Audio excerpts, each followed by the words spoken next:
एक question GST का है, जून 2025 में पूछा गया है। अगर वीडियो स्किप किया 2 नंबर आपके हाथ से गया।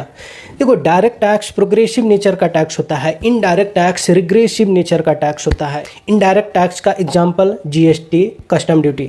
जीएसटी का एक ओवरव्यू रिकैप बता देता हूँ। जीएसटी 1 जुलाई 2017 को होल ऑफ इंडिया एप्लीकेबल हुआ, including Jammu and Kashmir.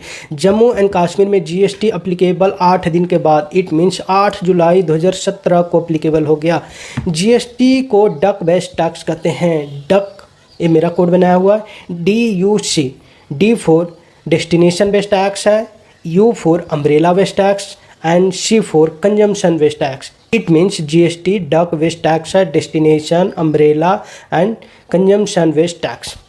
GST consumable state को ज़्यादा बेनिफिट पहुंचाता है। देखो, जीएसटी का रिसेंटली 22 सितंबर 2025 को 56 जीएसटी काउंसिल मीटिंग हुई थी। उस मीटिंग में 3 स्लैब रेट को बताया गया था। जीएसटी का 3 रेट बताया गया था। उस रेट को बताना है कौन कौन सा, कमेंट बॉक्स में आपको लिखना है। अब इस क्वेश्चन को देखते हैं। Which of following rate true about GST in India? Point A, it is destination tax. Point B, it is benefit producing a state more. Point C, it benefit consuming a state more. Point D, it is progressive taxation. Point E, it is umbrella tax to improve ease of doing business. तो इसका correct option क्या होगा? GST destination based tax है। Point A correct है। GST progressive nature का tax नहीं होता है। पॉइंट डी गलत है। तो पॉइंट ए करेक्ट और point D incorrect. Point B, it benefit producing state more, नहीं, जीएसटी प्रोड्यूसिंग स्टेट को ज़्यादा बेनिफिट नहीं पहुंचाता है। किसको?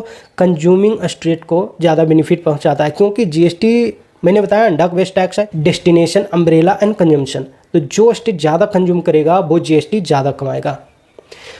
तो बी गलत हो गया। Point C, it is benefit consuming state more, yes, point C correct है। तो पॉइंट ए और सी करेक्ट हुआ। पॉइंट डी, पॉइंट डी तो गलत ही है, प्रोग्रेसिव नहीं होता है।